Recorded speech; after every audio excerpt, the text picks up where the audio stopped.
नमस्ते। स्वदेशी आत्मनिर्भर भारत पूरी टीम की ओर से आपका हार्दिक है अभिनंदन है, स्वागत है। स्वदेशी आत्मनिर्भर भारत के 61वें पुष्प में आज जिन महानुभाव का मार्गदर्शन मिलने वाला है, आप है श्रीमान डॉक्टर परमेशनाथ मिश्र जी। आ, भी क्या है, आप प्रख्यात न्यायविद अधिवक्ता हैं।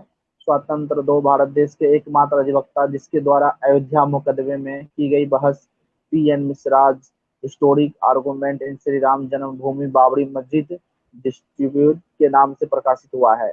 आप राम सेतु एवं गौ संरक्षण हेतु सर्वोच्च न्यायालय एवं उच्च न्यायालय कलकत्ता में अधिवक्ता के रूप में भगीरथ प्रयास कर उनकी रक्षा करने। आप शंकराचार्य परंपरा एवं संस्कृति रक्षक परिषद के संस्थापक अध्यक्ष हैं। आदि शंकराचार्य के काल निर्धारण एवं अन्य कई जगह पे आपने विभिन्न प्रकार के काम किए हैं। तो आज हम सभी बड़े खुशनसीब हैं कि आपका मार्गदर्शन हम सभी को मिल रहा है। तो आपका स्वागत है, अभिनंदन है पूरी टीम की ओर से। आज के कार्यक्रम के लिए आपको आमंत्रित।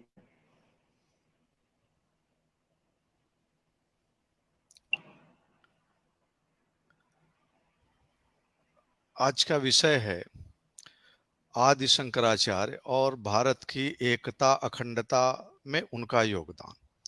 सामान्यतया जो विद्वानों की परंपरा है उसमें आदि शंकराचार्य के भाष्य ग्रंथों का ही अध्ययन किया जाता है और वो अद्वैत सिद्धांत के प्रचारक थे, ऐसा ही बताया जाता है। लेकिन आदि शंकराचार्य का योगदान भारत की एकता अखंडता के लिए क्या है, उस पर बहुत कम जोर दिया जाता है। आदि शंकराचार्य के पहले जन्म से ही हम देखें कि उन्होंने जन्म ग्रहण किया दक्षिण भारत में। केरल के कालडी ग्राम में उनका ईस्वी पूर्व 507 में आविर्भाव हुआ। 7 वर्ष की अवस्था में वो अपने गृह का त्याग करके मध्य भारत में, जो वर्तमान मध्य प्रदेश में नरसिंहपुर जिला है, उसके सांकल घाट में, वहाँ गोविंद पाद जी रहते थे। सांकल घाट सांकर घाट का अपभ्रंश है, ऐसा नरसिंहपुर जिला के गजेटियर में लिखा है। वहाँ जाकर के उन्होंने संन्यास लिया और उन्होंने स्वलोक गमन उत्तर भारत के केदारनाथ में किया। यानी उत्तर भारत, दक्षिण भारत, मध्य भारत, ये उनकी 3 महत्वपूर्ण तिथियों जन्म, संन्यास और स्वलोक गमन से जुड़ी हुई है। उन्होंने जब जिस समय उनका आविर्भाव हुआ उस समय देश की अवस्था बड़ी ही खराब थी। ईरान के शासक दारा बहुस का भारत पर आक्रमण हो रहा था। 521 ईस्वी पूर्व में वो सम्राट हुआ था ईरान का। उसने भारत के पंजाब आदि सभी उत्तर के प्रांतों को जीत लिया था। यह उसके राज्य का 20वां क्षत्रपी कहलाता था। और हस्तिनापुर का राजा शिवी भाग खड़ा हुआ था, पुष्कर साती भाग गया था गंधार का। बिंबिसार ने उसके सामने समर्पण कर दिया था। चंड प्रद्योत ने, जो उज्जैन का राजा था, उसके साथ दौत्य संबंध कर लिया था। इस तरीके से ज्यादातर राजा जो है वो बुद्धिस्ट बन करके अपनी कायरता को छिपा रहे थे, वो देश की सुरक्षा करने में अक्षम थे। बौद्ध ग्रंथ आवश्यक चूर्ण में लिखा हुआ है कि भारत से लड़कियां उठा करके ले जाई जाती थी और वह ईरान के बाजारों में, फारस के बाजारों में बेची जाती थी। ऐसी विषम परिस्थिति में जिस समय देश की यह दुर्दशा थी, आदि शंकराचार्य जी का आविर्भाव हुआ। उन्होंने देश को एकता अखंडता में बांधने का भगीरथ प्रयास किया और उसमें वो सफल रहे। इसके लिए उन्होंने 4 मठों की स्थापना की। एक उन्होंने पश्चिम भारत के लिए उन्होंने किया, जो शारदा मठ द्वारका कहलाता था, जो कि द्वारका में है, वर्तमान काल में गुजरात का देवभूमि जिला है, उसमें है। दूसरा मठ उन्होंने गोवर्धन मठ पुरी में बनाया, जो कि वर्तमान में उड़ीसा प्रांत के पुरी जनपद में, पुरी शहर में ही है। वो उनका दूसरा मठ उन्होंने बनाया। तीसरा उन्होंने उत्तराखंड देवभूमि जिसे कहते हैं, उसके चमोली जिले में है, वो उन्होंने के ज्योतिर्मठ के नाम से बनाया, तीसरा मठ। चौथा मठ उन्होंने दक्षिण भारत में श्रृंगेरी के नाम से बनाया, जो वर्तमान में कर्नाटक के चिकमगलूर जिले में पड़ता है। और चित्रदुर्ग, ये 4 मठ उन्होंने बनाए देश के 4 कोनों में, जिससे कि देश एकता के सूत्र में बंधा रहे। अब कैसे बंधा रहे, इसकी उनकी योजना पर हम ध्यान दें। उन्होंने कहा कि पश्चिम भारत का वेद यानी द्वारका मठ का वेद होगा सामवेद, पुरी मठ का वेद होगा ऋग्वेद, ज्योतिर्मठ का वेद होगा अथर्ववेद और श्रृंगेरी मठ का वेद होगा यजुर्वेद। तो अब ब्रह्मचारी जो होंगे, हर ब्रह्मचारी को हर मठों में जाना ही पड़ेगा, क्योंकि उसको जो पुरी मठ का है, अगर उन्होंने पढ़ लिया है वहाँ का ऋग्वेद, तो उनको यजुर्वेद पढ़ने के लिए श्रृंगेरी मठ में जाना पड़ेगा, सामवेद पढ़ने के लिए उनको द्वारका में जाना पड़ेगा। इस तरीके से चारों मठ में चारों वेदों की व्यवस्था उन्होंने करके ये व्यवस्था कर दिया कि एक क्षेत्र का प्रचारक ब्रह्मचारी अन्य क्षेत्र में जाके उसको पढ़ना ही पड़ेगा। बाकी जो शिक्षाएं होती हैं, क्योंकि वेद के अंग वेदांग होते हैं, शिक्षा कल्प छंद निरुक्त व्याकरण ज्योतिष, तो ये तो वो पहले ही पढ़ चुके होते हैं। वेद उच्च शिक्षा होती थी, जैसे कि इस समय स्नातकोत्तर या पीएचडी की उपाधियां होती हैं, तो वो पढ़ने के लिए देश के अलग अलग कोने में जाना पड़ेगा। इससे देश विद्या की दृष्टि से एकता के सूत्र में बंधता था, एक दूसरे को जानने का अवसर मिलता था। उन्होंने सन्यासियों का भी संप्रदाय जो है, 4 संप्रदाय उन्होंने स्थापित किया। ये उनके मठामनाय महानुशासनम में लिखा हुआ है। जैसे जो द्वारका मठ के जो सन्यासी होते हैं, उनका संप्रदाय उन्होंने कीटवार बनाया। कीटवार शब्द का अर्थ भी उन्होंने दिया है। कीटवार का मतलब ये होता है कि जब नियम विरुद्ध शास्त्र विरुद्ध कार्य करने के कारण व्यक्ति अज्ञान के मोह से ग्रसित होकर के वो बुरी योनि में चला जाता है, कीट पतंग बन जाता है, तुरंत जन्मो तुरंत मरो, यही उसकी गति हो जाती है। उससे उसको बचाने के लिए, विधि मार्ग में प्रवृत्त करने के लिए, शास्त्र मार्ग में प्रवृत्त करने के लिए जो सन्यासियों का संप्रदाय होता था वो कीटवार कहलाता था। कीटवार संप्रदाय के 2 सन्यासी होते थे, एक आश्रम और दूसरे तीर्थ। आश्रम जो भी गुरुकुल होते थे, आश्रम होते थे, वहाँ शिक्षाओं की व्यवस्था देखते थे, आश्रम चलाते थे और आश्रमों में शास्त्र की, ज्ञान की ऐसी शिक्षा देते थे, नैतिक शिक्षा देते थे। नैतिक शिक्षा पर ज्यादा जोर दिया जाता था, जिससे कि कुमार्ग में व्यक्ति न पड़े। तीर्थ जो सन्यासी था, वो तीर्थ क्षेत्रों में यानी पुण्य क्षेत्रों में वो रहते थे और तीर्थ क्षेत्र में लोगों को पुण्य कार्य करने के लिए प्रेरित करते थे। ये भौतिक आध्यात्मिक इसके भी अर्थ हैं, जितने भी मैं बता रहा हूँ इनके 3 अर्थ हैं, आध्यात्मिक हैं, आदि दैविक हैं और आदि भौतिक हैं। तो अभी हम लोग भौतिक धरातल पर ही बात कर रहे हैं। इन्होंने ये 2 सन्यासियों का संप्रदाय वहाँ 2 सन्यासियों का संप्रदाय कीटवार बनाया। इनका विशेष काम था, क्योंकि आज भी बड़ी आवश्यकता है कि लोगों को यह समझाया जाए कि वो विधि का पालन करें, नियम का पालन करें। आज भी नियम के विरुद्ध चलने से अनाचार पैदा होगा। तो व्यवस्था वो जो उन्होंने बनाया। इसके बाद उन्होंने दूसरा मठ गोवर्धन मठ जो बनाया था, उसके सन्यासियों का संप्रदाय था भोगवार। भोग भोग वासना में लिप्त होकर के लोग अपने जीवन को नष्ट कर देते हैं, दूसरे के जीवन को भी विनष्ट करते हैं। तो उनको भोग से विरक्त करने के लिए, भोग से दूर हटाने के लिए, जो अत्यधिक भोग विलास में लीन हो गए हैं, भोगवार संप्रदाय उन्होंने बनाया। उसके 2 सन्यासी थे, वन और अरण्य। वन सन्यासी जो थे, वो जो भू क्षेत्र था, राज्य क्षेत्र था, नगर क्षेत्र थे, मानव आबादी थी, उससे लगे हुए छोटे जंगलों को वन प्रदेश कहते थे और बड़े जंगलों को जैसे दंडकारण्य आदि जो होते थे उन्हें अरण्य कहते थे। तो वन जो है नाम के सन्यासी वन प्रदेश में, अरण्य नाम के अरण्य प्रदेश में। इनका काम यह भी होता था कि जो आदिवासी वनवासी होते थे, उनको शिक्षा से वो वंचित न रह जाए, उनमें शिक्षा का प्रचार प्रसार किया जाए, धर्म का प्रचार प्रसार किया जाए। उनके और नगरों में रहने वाले, ग्रामों में रहने वालों के मध्य में ये सेतु का काम करते थे। वन अरण्य सन्यासी वो 2 वहाँ के होते थे। तो ये वहाँ का भोगवार संप्रदाय बनाया। उन्होंने तीसरा मठ जो बनाया ज्योतिर्मठ, वो अभी जोशीमठ में, जोशीमठ जगह भी वो कहलाती है, वहां पर ज्योतिर्मठ था चमोली जिले में। वहां का उन्होंने संप्रदाय जो है आनंदवार बनाया। आनंद लोग लेने के लिए कोई जुआ खेलने लगते हैं, कोई शराब पीने लगते हैं, नशा करने लगते हैं, और इसी में वो आनंद समझते हैं। राष्ट्रभक्ति भी आनंद होती है, भगवान का भजन भी आनंद होता है, उसमें भी आनंद होता है, ये वो नहीं समझते हैं। ऐसे लोगों को इस प्रकार के मानव आनंद से, जो दूसरों के लिए कष्टकर हो सकता था, उससे विरत करने के लिए आनंदवार संप्रदाय की उन्होंने स्थापना की। इस आनंदवार संप्रदाय जो सन्यासियों का होता था, इसमें 3 प्रकार के सन्यासी होते थे। ये होते थे गिरि, पर्वत, सागर।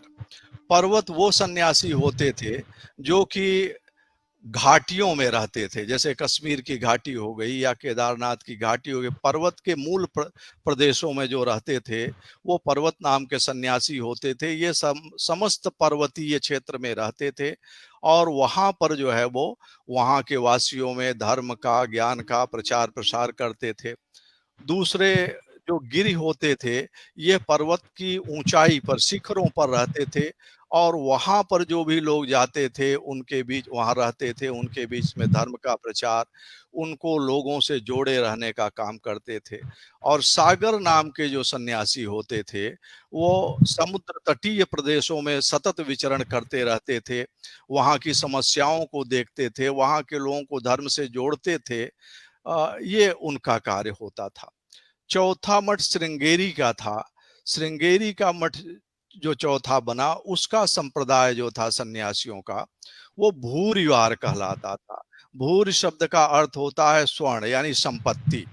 व्यक्ति जब अत्यधिक संपत्ति अर्जित करने लगता है, जमाखोरी, मुनाफाखोरी, काला बाजारी करके जैसे संपत्ति हम अर्जित करते हैं, तो समाज को हम हानि पहुंचाते हैं। तो अत्यधिक संपत्ति अर्जित करने से लोगों को विरक्त करने के लिए, यानी अपरिग्रह का मार्ग समझाने के लिए, सन्यासियों का जो संप्रदाय था, वह भूरिवार संप्रदाय था। इस संप्रदाय में भी 3 सन्यासी थे। वो थे सरस्वती, भारती, पुरी। सरस्वती का कार्य था शिक्षा की नीतियों को बनाना, उसको लागू करवाना, उसको पढ़ाना, इस तरीके से करना कि लोग जो भोग विलास, ये लौकिक जो आनंद हैं, इनसे विरक्त हों। शिक्षा की नीति ऐसी हो कि जन कल्याण के कार्य को करें वो। भारतीय जो संप्रदाय होता था, वो पूरे भारतवर्ष को अखंड करने के लिए, भारतीय संस्कृति को एकता के सूत्र में बांधने के लिए, ऐसी शिक्षाओं का प्रचार प्रसार आश्रम में बनाने में मदद करना, उनको चलाना, ये भारती का काम होता था। भारती का कार्य ये भी होता था, भा का मतलब संग्राम होता है, रत का मतलब उसमें निरत रहने वाला, यानी जो संग्राम करने वाला है। यानी जब विदेशियों का भारतीय संस्कृति पर हमला होता था, तो ऐसी स्थिति में बौद्धिक रूप से मुकाबला करने का दायित्व भी उन्होंने इस भारतीय संप्रदाय को दिया था। इसके अलावा पुरी होते थे। पुरी सन्यासियों का यह कार्य होता था कि जो बड़े-बड़े नगर होते थे, महानगर होते थे, या छोटे-छोटे जो पुर होते थे, ग्राम होते थे, उनमें सतत विचरण करना, वहाँ के लोगों में धर्म प्रचार करना, शिक्षा का प्रचार प्रसार करना, ये पुरी सन्यासियों का काम होता था। उन्होंने यह भी विधान किया था कि एक सन्यासी एक ग्राम में या एक नगर में एक रात्रि ही रहेगा, यानी उसको आगे बढ़ ही जाना है, जिससे कि वो प्रचार प्रसार इनका कर सके। उन्होंने कहा कि एक ही जगह उसको नहीं बैठे रहना है। अधिक से अधिक जो पुरियां हैं, बड़े नगर हैं, वहां वो 3 दिन रह सकता है, क्योंकि बड़ा नगर है, इसलिए उसको ज्यादा कार्य करना है। इससे अधिक वो नहीं रह सकता, क्योंकि उनका ये मानना था कि अगर वो सन्यासी रुक गया, तो प्रचार प्रसार, ये कार्य जो है वो रुक जाएगा। इसी तरीके से चारों मठों में उन्होंने सन्यासियों को भी 4 नाम दिया था। जैसे द्वारका के जो सन्यासी होते थे, वो स्वरूप हो उनका, उनका नाम होता था स्वरूप। स्वरूप का मतलब ये, उसका तात्पर्य था कि लोगों को आत्मावलोकन करने के लिए प्रेरित करो, उनका मूल स्वरूप क्या है वो जाने, और क्या करणीय है ये जाने। पुरी के जो होते थे ब्रह्मचारी, उनको प्रकाश कहते थे, यानी ज्ञान वो अर्जित करें और ज्ञान लोगों में विचरित करें, प्रकाश ज्ञान को कहते हैं। जिससे देखा जाए वही प्रकाश है। ये जो हम लाइट देखते हैं, बिजली देखते हैं, ये प्रकाश नहीं है। प्रकाश उसको कहते हैं जिससे ज्ञान हो। जैसे कभी-कभी अंधेरा है और कोई व्यक्ति हमें आवाज़ देता है, आप कहाँ हैं? तो उससे हमें ज्ञान हो जाता है कि उत्तर दिशा से आ रहा है, 10 फीट की दूरी पर है। यानी अंधकार में भी हमें ज्ञान हो जाता है, किसी व्यक्ति का बोध कराने वाला प्रकाश होता है। तो जो लोगों को बोध करावे, गृहस्थों को, यानी ब्रह्मचारियों का कार्य जो है, वो गृहस्थों में रह करके उनके पास जाकर के ये कार्य करना होता था। उसके बाद में जो ज्योतिर्मठ के ब्रह्मचारी होते थे, उनका आनंद उनका होता था, यानी उनको तुच्छ आनंद से, मानव आनंद से दिव्य आनंद, यानी निम्न स्तर से उच्च स्तर पर पहुंचाना। जैसे राष्ट्र की सेवा करके भी आप आनंदित हो सकते हैं, ईश्वर की सेवा करके भी आप आनंदित हो सकते हैं। यह वहां का, उनके सन्यासियों का नाम था, ब्रह्मचारी का। श्रृंगेरी मठ के ब्रह्मचारी को चैतन्य कहते थे। यानी आप वो लोगों को हमेशा सचेतन रहने, अपने चैतन्य को हमेशा जागृत रहने का उपदेश करता था। ये होता था। हर का उन्होंने एक-एक महावाक्य दिया था, वो भी देश को जोड़ने का कार्य करता था। जैसे उन्होंने एक मठ में कहा, जो द्वारका मठ है, वहाँ का महावाक्य उन्होंने कहा, तत्वम असि, यानी वह तुम ही हो। यानी हमें, जैसे लोग कहते हैं कि जनता जनार्दन है या दरिद्र नारायण हैं, उनकी हमें सेवा करनी चाहिए। तो वहाँ का ये महावाक्य था कि आप वही हो, माने जिनकी हम सेवा करने चाहते हैं, वो ये मानव हैं, इनकी हमें सेवा करनी चाहिए। इनकी पहला ये सीढ़ी था। उसके बाद में दूसरा था प्रज्ञानम ब्रह्म। फिर क्या है, पूरी मठ का महावाक्य था, यानी जो प्रकृष्ट ज्ञान है वही ब्रह्म है। पहले आप प्रकृष्ट ज्ञान प्राप्त करने की कोशिश करो, स्वयं प्राप्त करो, दूसरों को प्राप्त कराओ। उसके बाद फिर जो है वो ज्योतिर्मठ का आता था, अयम आत्मा ब्रह्म। यह हमारी जो आत्मा है, यह ब्रह्म है। यानी आप बाहर मत दौड़ो, पहले अपने आत्मावलोकन को करो। अगर आपकी आत्मा निर्मल हो गई तो ब्रह्म आपको यहीं मिल जाएंगे। ये फिर चौथा माने अंतिम चरण आता था, जो श्रृंगेरी मठ का महावाक्य है, अहम ब्रह्मास्मि, मैं ब्रह्म हूं। यानी कहने का मतलब यह है कि मैं भी ब्रह्म का अंश हूँ, आप भी ब्रह्म का अंश हैं, आप भी ब्रह्म से उत्पन्न हुए हैं, वे भी ब्रह्म का अंश हैं। यानी हम लोग सभी आत्म रूप से एक हैं। एकात्मवाद जिसको आप कहिए, उसका उन्होंने प्रचार किया। और मनीषा पंचकम जो इन्होंने स्तोत्र लिखा है, उसमें उन्होंने कहा है कि चाहे कुत्ता हो, चाहे चांडाल हो, कोई भी हो, अगर वो सभी में एक आत्म दृष्टि से देखता है, सभी को समान भाव से देखता है, तो वह मेरा गुरु है। यानी उन्होंने सब में एक ही आत्मा का दर्शन करने, सभी मानव समान हैं, उनके साथ समान बर्ताव करने का अभेद सिद्धांत का उन्होंने प्रचार प्रसार किया। जो कि आज हमारे संविधान में यही लिखा गया है कि लोगों के साथ किसी भी प्रकार से भेदभाव न हो। जैसे हमारा संविधान कहता है धर्म के आधार पर भेदभाव न हो, आदि शंकराचार्य जी ने भी यही किया। लोग कहते हैं, वो शास्त्रों में भी कहा गया है कि वो भगवान शिव के अवतार थे। शिव के अवतार थे और शैव उनको लोग कहते हैं। लेकिन उन्होंने, देखिए, हमें दूसरों का समादर करना चाहिए। उन्होंने जो बद्रिकाश्रम क्षेत्र है, वहाँ किस भगवान की स्थापना की, किसका मंदिर बनाया? भगवान बद्रीनाथ नारायण हैं और वहाँ की देवी पूर्णागिरी हैं, लक्ष्मी स्वरूपा है। यानी वैष्णव वैष्णव जो भगवान विष्णु के जो अवतार हैं, विष्णु के रूप की पूजा की व्यवस्था उन्होंने बद्री क्षेत्र में की। द्वारका क्षेत्र में उन्होंने, वहाँ के भगवान जो है वो सिद्धेश्वर हैं, देवी भद्रकाली हैं, यानी भगवान शिव के पूजा की व्यवस्था उन्होंने द्वारका मठ में किया। पुरी मठ में उन्होंने पुरुषोत्तम वहाँ के देव हैं, विमला देवी हैं, यानी भगवान जो है वो कृष्ण से जुड़ी हुई पूजा का वहाँ उन्होंने व्यवस्था किया। श्रृंगेरी में उन्होंने कहा आदि वराह वहाँ के देवता हैं और कामाक्षी देवी हैं। इस तरह से वहां पर इन देवों की व्यवस्था, पूजा की व्यवस्था की। रामेश्वरम में भगवान शिव का के शिवलिंग की उन्होंने स्थापना की। स्वयं जो है उनको लोग शैव कहते थे, लेकिन उन्होंने वैष्णव के इन तीर्थों की स्थापना की। उसके बाद उन्होंने ये भी कहा कि सभी लोगों को 5 देवताओं की एक साथ उपासना करनी चाहिए, क्योंकि उन्होंने देखा था कि देश कमजोर हो गया था। कोई कहता था मैं शैव हूँ, शिव ही श्रेष्ठ हैं, उन्हीं से सारी सृष्टि हुई। कोई कहता था मैं वैष्णव हूँ, हमने विष्णु पुराण लिखा है, विष्णु से ही सारी सृष्टि हुई, वही श्रेष्ठ हैं। कोई कहता था मैं गाणपत्य हूँ, गणेश भगवान ही सब कुछ है। कोई कहता था मैं शाक्त हूँ, देवी शक्ति ही सब कुछ है और कुछ नहीं है। तो उन्होंने इनका समन्वय किया। उन्होंने कहा ऐसा है कि आप जो है पंचायतन पूजा पद्धति का अनुसरण करिए। जो आपके इष्ट देव हैं उनका विग्रह बीच में स्थापित कर दीजिए और चारों कोनों पर बाकी 4 लोगों का कर दीजिए। तो ये पंचायतन पूजा का उन्होंने करके लोगों में समन्वय स्थापित किया। उसी का अनुकरण बाद में गोस्वामी तुलसीदास जी ने भी करते हुए अपने रामचरितमानस में लिखा कि भगवान शिव जी के मुंह से कहलवा, राम जी के मुंह से कहलवा है कि श्री द्रोही ममदास कहावा, सो नर सपने मोहिन पावा। यानी इन्होंने शैव, वैष्णव, शाक्त, गाणपत्य और सौर, सूर्य भगवान के उपासक जो थे, इन सबका इन्होंने समन्वय किया, सबकी पूजा पद्धति को रहने दिया। ये षड़मत स्थापनाचार्य इसीलिए कहलाए। अद्वैत सिद्धांत के प्रचारक होने के साथ साथ इन्होंने मूर्ति पूजा का विधान किया। मूर्ति पूजा का विधान इन्होंने क्यों किया?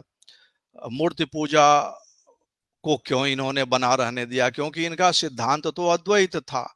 उसका मुख्य कारण ये था कि वो इस बात से परिचित थे कि व्यवहार अलग है, व्यवहार में और सिद्धांत में, दोनों में भेद होता है। मात्र सिद्धांत पर आधारित कोई भी व्यवस्था बहुत अधिक दिनों तक नहीं चल सकती। जो व्यवहारिक जगत से जुड़ी हुई है वही व्यवस्था चल सकती है।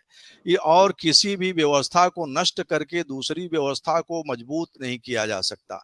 इसलिए उन्होंने जो पूजा पद्धतियां, उपासना पद्धतियां प्रचलित थी, उनको उन्होंने कहा कि हाँ, इनको करना चाहिए। मात्र उन्होंने उनमें संस्कार कर दिया जहां भी उनमें अशुद्धियां थी, क्योंकि उन्होंने अद्वैत वेदांत पर तो उन्होंने भाष्य लिखे ही, ग्रंथ लिखे उन्होंने वेदांत के भाष्य ग्रंथ। इसके अलावा उन्होंने हर देवी देवताओं के इतने सुंदर स्तोत्र लिखे कि भक्ति मार्ग के लोगों के लिए आज भी वो बहुत ही प्रेरणा के स्रोत हैं, उन्हीं से वो स्तुति करते हैं। तो सारे स्त्रोतों की उन्होंने रचना की।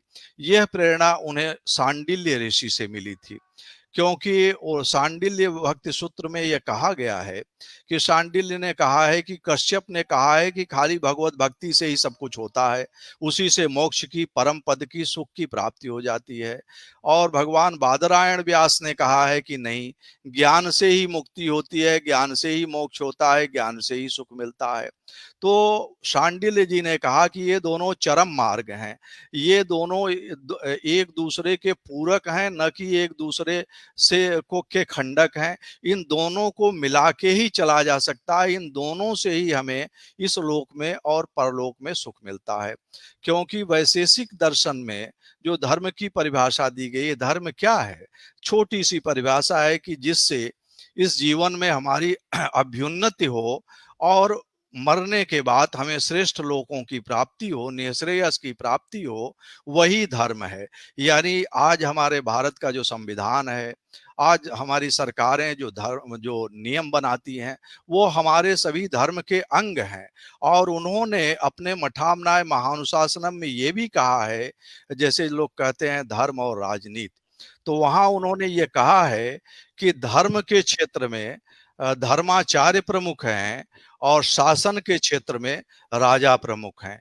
इसलिए किसी को भी न तो शासक की निंदा करनी चाहिए, शासक के विरुद्ध विप्लव करना चाहिए, और न ही धर्माचार्य की निंदा करनी चाहिए धार्मिक जगत में। यानी धर्माचार्य का मतलब वहां उन्होंने अपने 4 शंकराचार्यों से किया है, क्योंकि उन्होंने कहा है कि सतयुग में ब्रह्मा धर्मगुरु थे, त्रेता में वशिष्ठ जी धर्मगुरु थे, द्वापर में व्यास जी धर्मगुरु थे, और पूरे कलयुग पर्यंत मैं धर्मगुरु रहूंगा। तो कलयुग पर्यंत तो उनकी आयु थी नहीं, उनकी आयु तो 32 वर्ष थी। इसीलिए उन्होंने अपने मठामनाय महानुशासनम में कहा कि मैं कुछ योग्यताएं बता रहा हूं। सुचिर जितेंद्रियो वेद वेदांगादि विशारदः योगज्ञ सर्वशास्त्राणाम स मत स्थानम आपनुयात। जो पवित्र होगा, जितेंद्रिय होगा, वेद वेदांगों में विशारद होगा, और ये बहुत महत्वपूर्ण शब्द है, योगज्ञ सर्वशास्त्राणाम।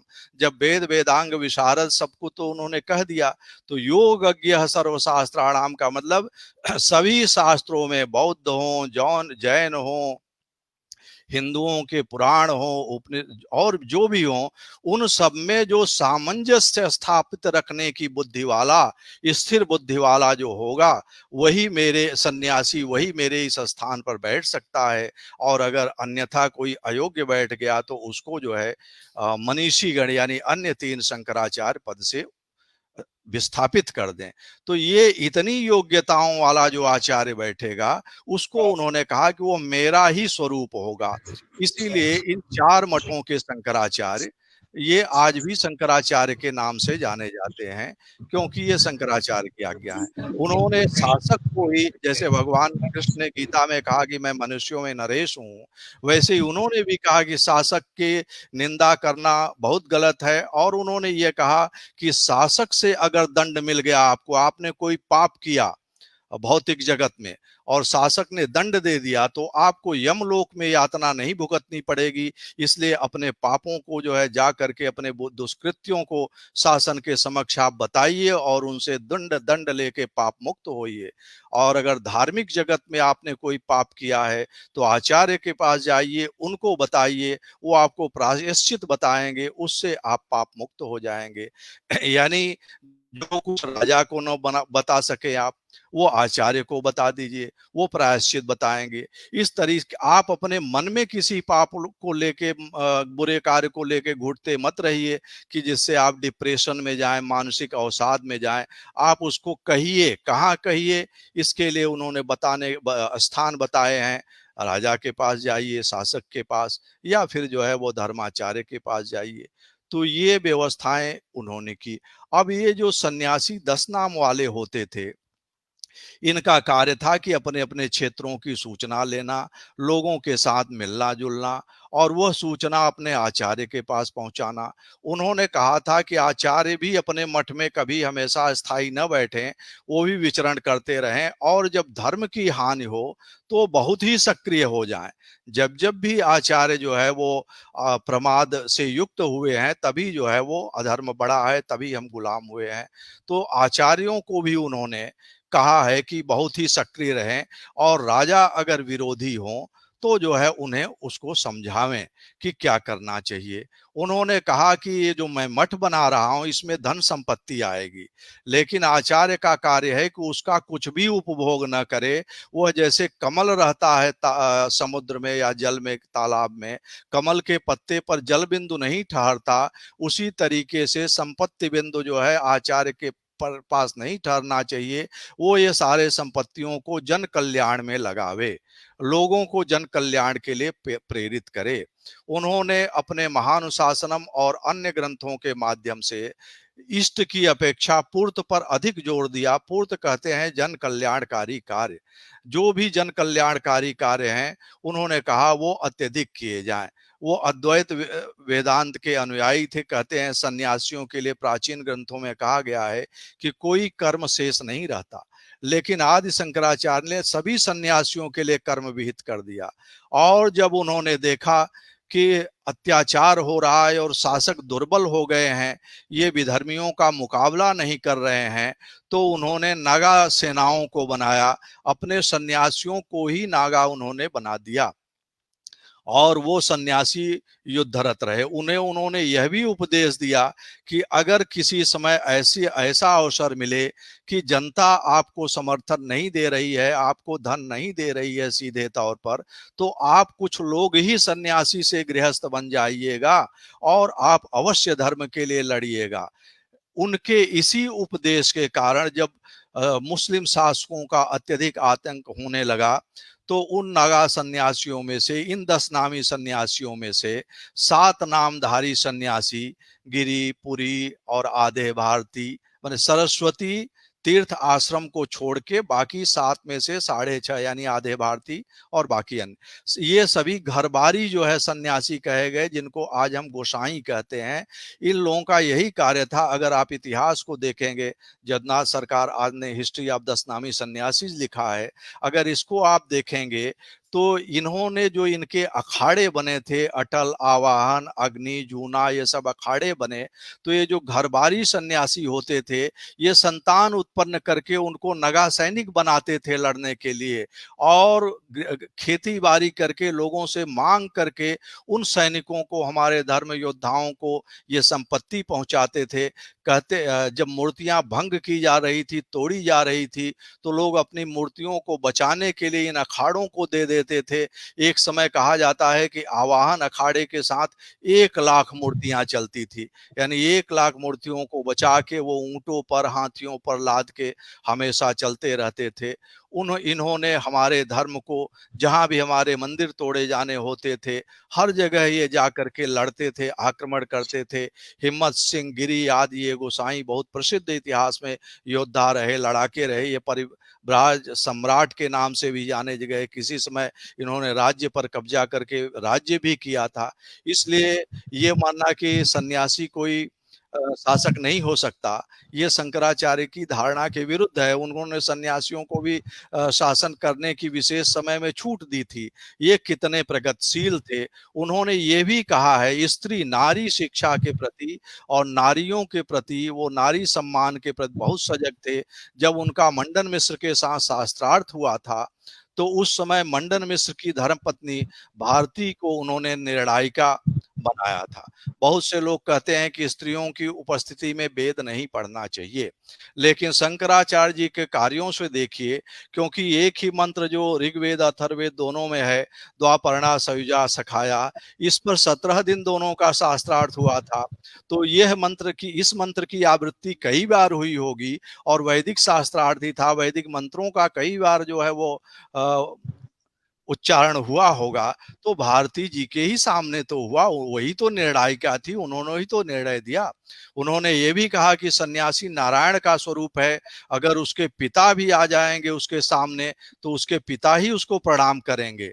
लेकिन अगर शंकराचार्य भी सन्यासी है और उसकी माँ सामने आ गई, तो वह शंकराचार्य दंडवत प्रणाम करेगा अपनी माँ को। यानी माँ का स्थान उन्होंने इतना उच्च रखा कि सन्यासी होने पर भी माँ के प्रति हमारा दायित्व तो समाप्त नहीं होता। इसीलिए जब उनकी माता ने ये कहा था कि मैं विधवा हूँ, मेरा कोई पुत्र नहीं है, और सन्यासी अग्नि दे नहीं सकता है, अंतिम संस्कार कर नहीं सकता है, मेरी मृत्यु होगी तो तुम क्या करोगे, तुम्हें अग्नि संस्कार मेरा करना होगा। तो आदि शंकराचार्य जी अंतिम समय में गए थे और उन्होंने अपनी माँ का अग्नि संस्कार किया था, जबकि अग्नि स्पर्श सन्यासी को वर्जित है। लेकिन उन्होंने माँ के प्रति, महिलाओं के प्रति और स्त्री शिक्षा के प्रति, स्त्री शिक्षा के लिए तो उन्होंने स्वयं भारती जी को वो अपने साथ ले गए थे। वहां पर उनके पति जो मंडन मिश्र थे, शास्त्रार्थ में पराजय के बाद वो सुरेश्वराचार्य के नाम से सन्यासी हो गए थे। वो द्वारका के शंकराचार्य रहे और श्रृंगेरी के भी शंकराचार्य रहे, क्योंकि श्रृंगेरी के प्रथम शंकराचार्य हस्तामलकाचार्य जो थे, वो अंतर्मुखी प्रवृत्ति के थे। इसलिए वहां का भी जो है वो कार्यभार सुरेश्वराचार्य ही संभालते थे। तो आचार्य तोटक जो थे, वो ज्योतिर्मठ के पहले शंकराचार्य हुए थे, और गोवर्धन मठ के शंकराचार्य पद्मपाद जी हुए थे। तो इस तरीके से उन्होंने देश को एकता में जोड़ने के लिए एक और अभिनव प्रयोग किया। वो उन्होंने ये किया कि जो बद्रीनाथ धाम है, उन्होंने कहा कि यहाँ दक्षिण भारत से पुजारी होंगे। नंबूदरी पाद जो ब्राह्मण होते हैं, भगवान शंकराचार्य के वंश के ही होते हैं, उन्हीं, वो भी नंबूदरी पाद थे। तो नंबूदरी पाद ब्राह्मण जो कर्नाटक के हैं, वही जो है वहां पर जाकर के पुजारी होते हैं बद्रीनाथ में। यानी उत्तर में पुजारी दक्षिण भारत का। नेपाल में उन्होंने व्यवस्था की, पशुपतनाथ में पुजारी महाराष्ट्र, यानी दक्षिण भारत के पुजारी महाराष्ट्र के, वो पशुपतनाथ के होंगे। राजाओं के काल तक वो व्यवस्था चलती रही। उन्होंने व्यवस्था की कि जो रामेश्वरम में है, रामेश्वरम भगवान का जो जलाभिषेक होगा वो काशी से जो जल ले जाया जाएगा उससे जलाभिषेक होगा। आज भी जो है रेल के द्वारा काशी से जल ले जाया जाता है और उनका जलाभिषेक किया जाता है।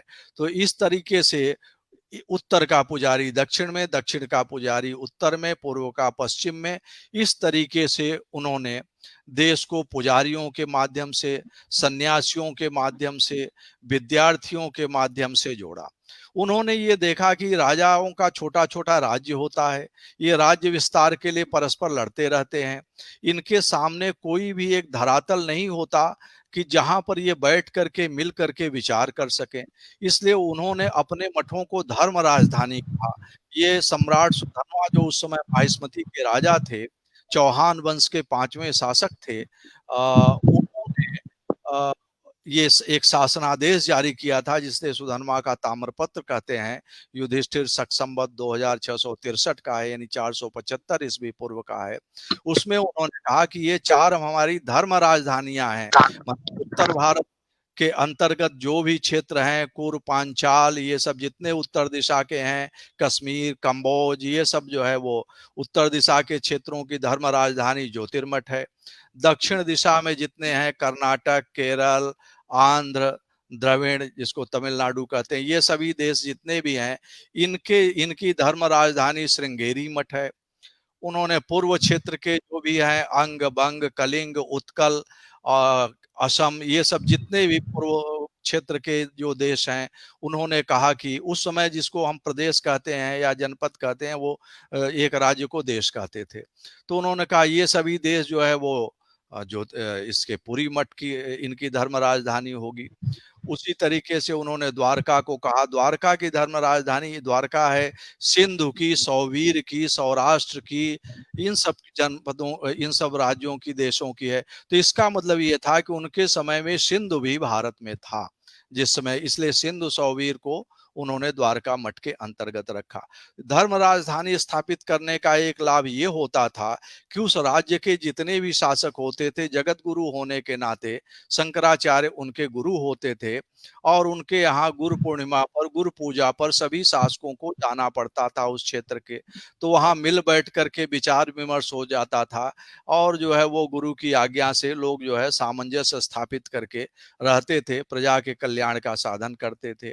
उन्होंने सारी जनता को एक में जोड़ने के लिए प्रयाग में त्रिवेणी के संगम पर जो आजकल लगता है मेला, जिसको कुंभ कहते हैं, इस कुंभ को पुनः उन्होंने, जो परंपरा नष्ट हो गई थी, 4 जगह पर उन्होंने, नासिक में, हरिद्वार में, उज्जैन में और प्रयाग में, ये 4 कुंभ की उन्होंने परियोजना की। उन्होंने कहा प्रतिवर्ष एक एक जगह पर कुंभ होगा, ऐसे हर जो है वो 12 वर्ष का काल है, 12 वर्ष में कुंभ हो जाता है, और बाकी प्रतिवर्ष तो सामान्य मेले होते हैं। मैंने हर जो है वो 12 वर्ष में चारों ही जगह पर होगा कुंभ का आयोजन।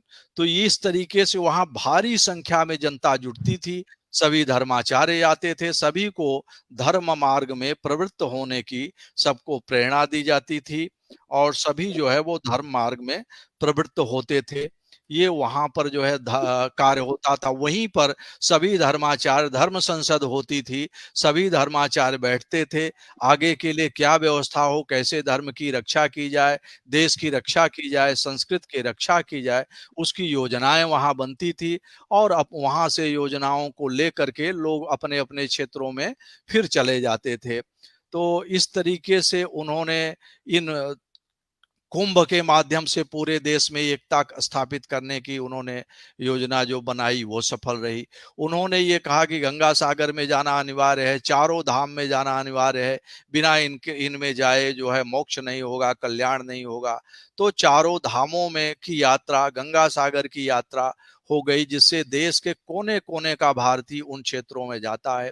राजा चाहे 1000 रहे हों, लेकिन धार्मिक सांस्कृतिक दृष्टि से भारत हमेशा एक रहा, यानी विभिन्नता में एकता बनाने का कार्य, ये जो सांस्कृतिक और धार्मिक एकता है, इसी ने भारत को जोड़े रखा। इसको उन्होंने महसूस किया, और इसके माध्यम से उन्होंने देश को जोड़े रखने का प्रयास किया। उन्होंने व्यवहारिक धरातल पर भेद को स्वीकार किया। आप व्यवहारिक धरातल पर कुछ भी हो सकते हैं, लेकिन उन्होंने कहा कि बाकी उससे जब ऊपर उठ जाएंगे, ज्ञान के धरातल पर पहुंच जाएंगे, तो सभी जो है वो एक बराबर हो जाएंगे। इसीलिए उन्होंने, जैसे कि कहा गया है असतो मा सद्गमय, यहाँ असत्य से सत्य की ओर जाने की बात नहीं है, यानी निम्नतर ज्ञान से उच्चतर ज्ञान की ओर जाने की बात है, जैसा कि स्वामी विवेकानंद ने जैसे इसकी व्याख्या की है। उसी तरीके से माने निम्न ज्ञान से उच्च ज्ञान की ओर चलें, हम मृत्यु से अमरता की ओर चलें। मृत्यु क्या है? बिना हम कुछ किए दिए अगर इस धरती से मर जाते हैं तो वो मृत्यु है, और अगर इस हम धरती पर कुछ ऐसे कार्य छोड़ के जाते हैं कि हमें न रहने पर लोग याद करें, तो वही अमरता है। तो हमें अमरत्व प्राप्त करने का, ज्ञान प्राप्त करने का, लोगों के साथ जो है वो एक दूसरे की भलाई करने का, एक होके रहने का, और भारत की जब सन्यासी होकर के उन्होंने सन्यासी योद्धाओं को जो है वो लड़ने का जो है निर्देश दिया, तो निश्चित रूप से उन्होंने राजाओं को भी उपदेश दिया। कहा जाता है कि कुछ लोग इतना अनाचार फैला रखे थे, तो शंकराचार्य जी ने राजा सुधन्वा की सेना लेकर के उन लोगों के साथ युद्ध किया था। और शंकराचार्य जी शासकों को दंड भी देते थे। जो उत्तराखंड का एक राजा था, उसका उनका नाम था पूर्ण वर्मा। पूर्ण वर्मा बड़े ही योग्य थे, और उनके जो है वो शिष्य थे आदि शंकराचार्य जी के।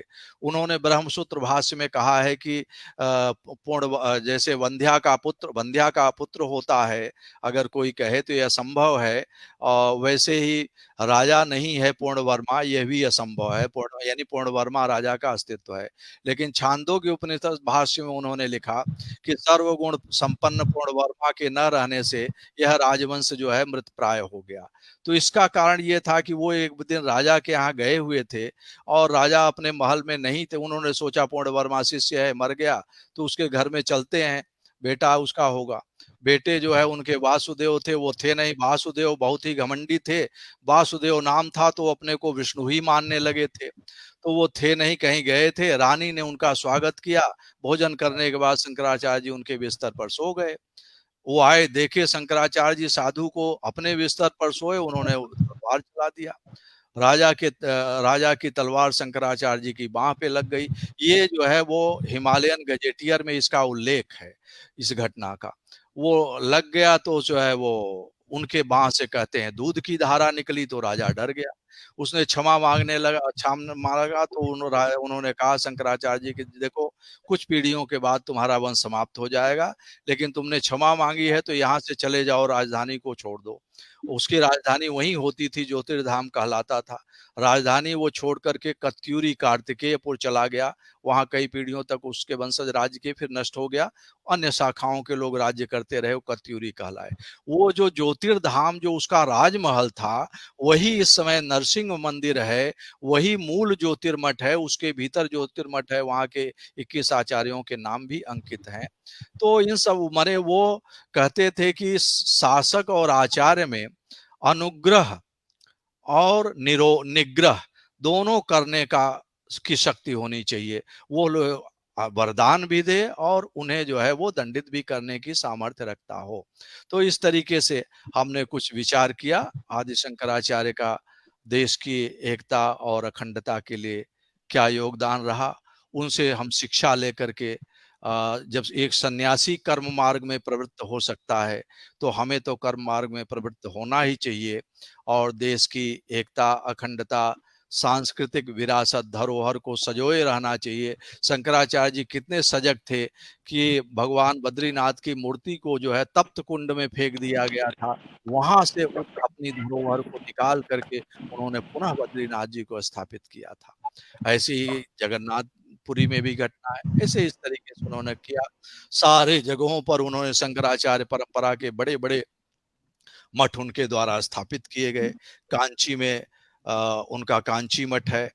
अगर आप जो है कभी जाएंगे पुष्कर में, तो वहां भी देखेंगे ब्रह्मा जी के मंदिर में, वहां भी आचार्यों की, शंकर संप्रदाय के आचार्यों की एक लिस्ट लगी है। वहां भी 50-60 आचार्यों के, जो कि 600 ईस्वी से कम नाम लिखे हुए हैं, यानी वहां भी बहुत प्राचीन काल के समय से ही है। उन्होंने शारदा मठ जो आजकल मुजफ्फराबाद में है, जो पाकिस्तान अधिकृत क्षेत्र है, वहीं पर सर्वज्ञ पीठ था। सभी लोगों को शास्त्रार्थ में पराजित करके वहीं पर वो सर्वज्ञ पीठ पर आसीन हुए थे। वो हमारा सर्वज्ञ पीठ अभी मुजफ्फराबाद में है, और भगवान की कृपा होगी तो हो सकता है कि एक दिन वो सर्वज्ञ पीठ हमें मिले, और हम जो है आदि शंकराचार्य जी के द्वारा जहाँ पर वो विराजमान हुए थे, हम भी जाके उसका दर्शन कर पावें। तो उन्होंने देश की कैलाश मानसरोवर की भी उन्होंने यात्रा की थी। कहते हैं कि भगवान शिव जी ने प्रकट होकर के उन्होंने उन्हें 5 शिवलिंग दिए थे। उनको पाँचों शिवलिंग को उन्होंने एक-एक अपने मठ में स्थापित किया था, चारों मठों में, और एक जो है उन्होंने नेपाल में स्थापित किया था। तो इस तरीके से नेपाल में भी उन्होंने बौद्ध धर्म को, लोग कहते हैं कि उन्होंने बौद्ध संप्रदाय को नष्ट किया। ऐसा कुछ उन्होंने नहीं किया। कापालिकों को भी नष्ट किया नहीं किया। तांत्रिकों का उन्होंने विरोध ज़रूर किया, लेकिन तंत्र का उन्होंने प्रपंच सार नामक, सौंदर्य लहरी नामक ग्रंथ भी लिखा, जिसमें उन्होंने वाम मार्गी पद्धति से न पूजा करके, तंत्र का मतलब है सुव्यवस्थित पूजा पद्धति, तो सुव्यवस्थित पूजा पद्धति का उन्होंने विधान किया। हमें नेपाल के इतिहास से पता चलता है कि नेपाल में उन्होंने शास्त्रार्थ में पराजित करने के बाद वहाँ के ब्राह्मणों को सही मार्ग दिखा करके, जो बुद्धिस्ट थे, उनको ही वहाँ के मंदिरों का पुजारी बना दिया था। इसीलिए उनको उनके समय के तमाम लोग प्रच्छन्न बौद्ध भी कहते थे कि ये बौद्धों को नष्ट नहीं कर रहे हैं, बौद्ध यज्ञ का विरोध कर रहे हैं, तो ये भी एक आत्मवाद करके यज्ञ से लोगों को विमुख कर रहे हैं, कर्मकांड से, तो ये तो छिपे हुए बौद्ध हैं। लेकिन उनका मुख्य तात्पर्य था कि हर चीज का परिशोधन करके देश में नए मार्ग को सृजित करना, जिससे कि आगामी समय में चल सके। उनको हुए 2500 से भी अधिक समय, 2527 वर्ष हो चुके हैं, लेकिन तब से अब तक हमेशा ही वो एक ऐसे ध्रुव नक्षत्र हैं जिनकी ओर प्रेरणा के लिए हम देखते रहते हैं। हमारे वर्तमान प्रधानमंत्री जी भी जब जनवरी 2017 में केदारनाथ में गए थे, तो उन्होंने भी वहाँ अपने अभिभाषण में कहा था कि शंकराचार्य जी की समाधि भी केदारनाथ में नष्ट हो गई है। इसको इस तरीके से, इस भव्यता से बनाया जाए कि लोगों को लगे कि हाँ, कोई दिव्य समाधि है, यहाँ पर आने पर उन्हें आध्यात्मिक अनुभूति हो। और उन्होंने कहा कि मैं इंजीनियरों से, आर्किटेक्ट से कहता हूँ कि उत्तम से उत्तम डिजाइन तैयार करें। उन्होंने ये कहा कि जो है वो आज से 2500 वर्ष पूर्व 7 वर्ष का बालक केरल से निकला, और वो सागर से हिमालय तक, सागर यानी समुद्र तट, जो है समुद्र तट पर ही केरल बसा है, जो उनका स्थान था, वहां से वो हिमालय पहुंचे, और उन्होंने फिर हिमालय से देश के कोने कोने पे घूमते हुए, देश के कण कण की मिट्टी को अपने तिलक पर लगाते हुए, उन्होंने जो है अंतिम समय अपना जो है वो वहां पर समाहित स्वयं को किया केदारनाथ में। ये हमारे प्रधानमंत्री के उद्गार थे। तो हमारे हर व्यक्ति, शासक से लेकर के सामान्य प्रजा तक जो है वो उनसे, उनके आचरणों से, उनकी शिक्षाओं से अनुप्राणित है, और हमें भी उनसे शिक्षा लेकर के देश की एकता, अखंडता के मार्ग को दृढ़ करना चाहिए। सभी को मेरी ओर से धन्यवाद। सबको माननीय श्रीमान जी द्वारा बहुत ही अद्भुत व्याख्यान सुनने को मिला। मैं शुरू में परिचय कराया था, लेकिन मुझे लगता है कि बहुत सारे लोग नहीं जुड़े हुए थे। मैं थोड़ा एक बार और बता देता हूँ। आप जो है प्रख्यात न्यायविद, अधिवक्ता, स्वतंत्र भारत देश के एकमात्र अधिवक्ता जिनके द्वारा अयोध्या मुकदमे में की गई बहस P N. Mishra's historical argument in Shri Ram Janmabhoomi Babri मस्जिद डिस्प्यूट के नाम से प्रकाशित हुई है। आपके बहुत सारे कार्य हैं, उसमें से मैं कुछ मुख्य बिंदु को बता रहा हूँ। आप राम सेतु एवं गौ संरक्षण हेतु सर्वोच्च न्यायालय एवं उच्च न्यायालय कोलकाता में अधिवक्ता के रूप में भगीरथ प्रयास कर उनकी रक्षा की। आप शंकराचार्य परंपरा एवं संस्कृति रक्षक परिषद के संस्थापक अध्यक्ष हैं। आदि शंकराचार्य के काल निर्धारण एवं अन्य सांस्कृतिक, ऐतिहासिक तथा धार्मिक विषयों पर आपके अब तक 11 शोध ग्रंथ हिंदी, अंग्रेजी, बांग्ला, उड़िया और संस्कृत भाषा में प्रकाशित हो चुके हैं। तो ये बहुत सौभाग्य की बात है कि श्रीमान जी का अपने को व्याख्यान मिला है। और तो आपका बहुत बहुत स्वागत और आभार पूरी टीम की ओर से। कहीं ना कहीं कार्यक्रम में जिस भी माध्यम से जो भी बंधु जुड़े होंगे, आप सभी का भी स्वागत और आभार। और अपने आप को बड़ी ही गौरवान्वित महसूस कर रहे होंगे, क्योंकि आदि शंकराचार्य पे बोलना बहुत ही मुश्किल है, सब बोल नहीं सकते। विशाल गहन अध्ययन चाहिए तभी वो कर सकते हैं। इतनी सारी चीजों का आपने जिक्र किया, कन्याकुमारी से लेके पूरा एकदम पूरे भारत के बारे में, भारत से बाहर के बारे में भी आपने बताया, नेपाल के बारे में, कई सारी जगह पे। तो मैं डॉक्टर फणिकांत मिश्र जी हमारे साथ जुड़े हैं, खास करके आज के कार्यक्रम के डॉक्टर फणिकांत मिश्र जी को धन्यवाद पूरी टीम की ओर से देना चाहेंगे, क्योंकि आपकी वजह से इतना सुंदर और अद्भुत व्याख्यान सुनने को मिला है। मैं थोड़ा डॉक्टर फणिकांत मिश्र जी के बारे में बता देता हूँ आपको। राखल दास मेमोरियल अवार्ड 2017 में मिला है। डायरेक्टर हेरिटेज मौलाना अब्दुल कलाम आजाद तकनीकी विश्वविद्यालय बंगाल सरकार, पूर्व में रीजनल डायरेक्टर रहे हैं भारतीय पुरातत्व सर्वेक्षण पूर्वी क्षेत्र। ज्योतिष विद भी हैं। बौद्ध स्तूप रीवा की खोज आपने की है। खुजराहो में सबसे बड़े मंदिर की खोज, जिसे भारत सरकार ने संरक्षित स्मारक घोषित किया है। इन स्थानों पर लॉर्ड कनिंगडम भी नहीं पहुंच पाए थे। भगवान बुद्ध का मूल भिक्षा पात्र प्रमाणित किया है आपने। राखी गढ़ी हड़प्पा कालीन पुरातात्विक स्थल के निदेशक, नालंदा को विश्व विरासत स्थल घोषित कराने में सहयोग। नालंदा में खुदाई जहां मौर्य कालीन अवशेष प्राप्त। सिक्किम में न्यूलिथिक अवशेष की खोज, जिससे सिक्किम का इतिहास 10,000 ईसा पूर्व माना गया। ये सबसे बड़ी बात है। अंडमान निकोबार हम्फरीगंज पुरातात्विक अवशेष की खोज एवं खुदाई। सांची स्तूप में पुरातात्विक उत्खनन। सांची के पास सतधारा बौद्ध स्तूप का संरक्षण। मध्य प्रदेश में बाघ की गुफाओं का संरक्षण। मिथिला क्षेत्र में पुरातात्विक इतिहास की खोज एवं संरक्षण। परमाल कालीन मंदिर भोजपुर मध्य प्रदेश। भोजपुर में मंदिर में शिखर कार्य संपन्न कराया। पहली बार जगन्नाथ मंदिर के गर्भगृह का पुरातात्विक संरक्षण आपके क्षेत्रीय निदेशक के समय कराया गया। नालंदा के भग्नावशेष का संरक्षण। हरियाणा में कलायत मंदिर का संरक्षण। पंजाब में दक्षिणी सराय अमानत खान के पुरातात्विक स्मारकों का संरक्षण। ऐसे बहुत सारे कार्य आपने किए हैं। और श्रीमान आज से जिस श्रीमान का बौद्धिक अपने को मिला है, तो आपका भी परिचय बहुत ही विशाल है। एक्चुअली मैं डॉक्टर फणिकांत मिश्र जी के बारे में इतना डिटेल इसलिए बता पा रहा हूँ क्योंकि मुझे काफी मेहनत करना पड़ा था परिचय लिखने के लिए। और श्रीमान जी का भी मुझे लगता है 3 पेज का परिचय है यार, तो मुझे लगता है कि मैं उतना तो बताया नहीं आप लोगों को। तो आपका आप भी स्वागत और अभिनंदन है। हमारे साथ आलोक जी जुड़े हुए हैं बिहार से, यूपीएससी के छात्र हैं आप। और आप अभी स्वदेशी आत्मनिर्भर भारत में बिहार प्रांत का काम देख रहे हैं। तो आलोक जी आपका भी स्वागत और आभार। आलोक जी का प्रश्न है, तो आलोक जी एक बार पहले प्रश्न पूछ लें आप श्रीमान जी से, हम आपको आमंत्रित करते हैं जो कोई प्रश्न हो। बोले। जी भाई साहब, सभी को नमस्कार मेरा। भाई साहब का उद्बोधन बहुत अच्छा था, व्याख्यान। तो मेरा प्रश्न शंकराचार्य जी से ही संबंधित है, जो अभी वर्तमान में पुरी शंकराचार्य के नाम से जाने जाते हैं।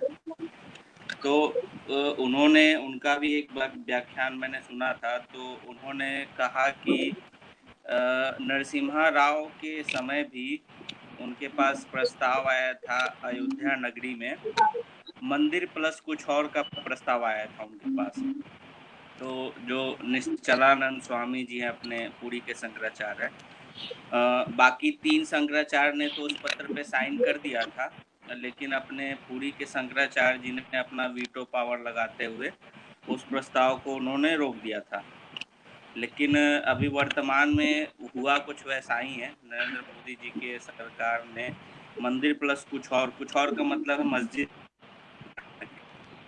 का विरोध अपने पूरी शंकराचार्य मुखर होके आज भी करते हैं और कर रहे हैं। तो इस पे माननीय पीएन मिश्रा जी का क्या दृष्टिकोण है, मैं ये जानना चाहूँगा। कुछ आपके वो दिक्कत हुई थी, मस्जिद के पहले क्या बोले मैं नहीं सुन पाया। कुछ व्यतिक्रम आया था। अपने जो आदरणीय शंकराचार्य जी हैं हाँ, पुरी के, मस्जिद। उन्होंने कहा था कि मंदिर प्लस कुछ और, यानी मंदिर प्लस मस्जिद अयोध्या नगरी में ही, इसके वो विरोध में है और आज भी मुखर होके वो बोल रहे हैं। तो इस पे आपका मैं दृष्टिकोण जानना चाहूंगा भाई साहब।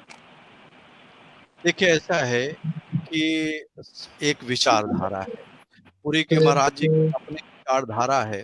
वो जो है वो अयोध्या में मस्जिद नहीं चाहते हैं और ये उनका अपना है। लेकिन कई बार जो शासक होते हैं, उनकी बाध्यता होती है, क्योंकि जो न्याय है वो सर्वोपरि है। मैं आपको एक उदाहरण छोटा-सा दे दूँ। एक अंगिरा ऋषि के पुत्र थे सुधन्वा। अंगिरा ऋषि के पुत्र का भी नाम सुधन्वा था। और एक जो है वो दूसरे ऋषि थे, उनकी पुत्री थी केशिनी। तो केशिनी जो थी, उससे सुधन्वा का विवाह होने वाला था।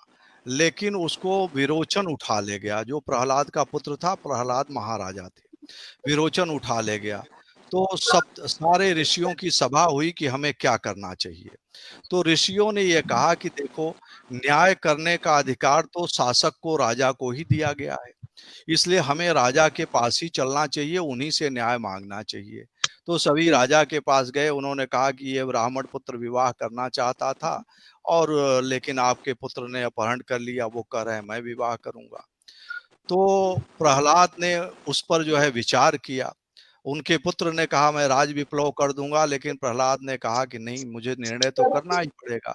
तो उन्होंने निर्णय करते हुए ये कहा कि ये चूंकि पहले से इसका विवाह तय था, और ये ब्राह्मण बालक है, ये ब्राह्मण कन्या है, और पूर्व में इनका वाग्दान हो चुका है, तो इसलिए अंगिरा ऋषि हमसे श्रेष्ठ हैं, ये सुधनवा तुमसे श्रेष्ठ है, वो कन्या भी जो है वो इसलिए इन्हीं को मिलनी चाहिए। लेकिन राज विप्लव न हो, इसलिए उन्होंने उसी दिन पद का भी त्याग कर दिया, और विरोचन को न्याय समझ में आवे, इसलिए उन्होंने विरोचन को ही राजा बना दिया। तो विरोचन अब जो है वो बुरा कार्य नहीं कर सका।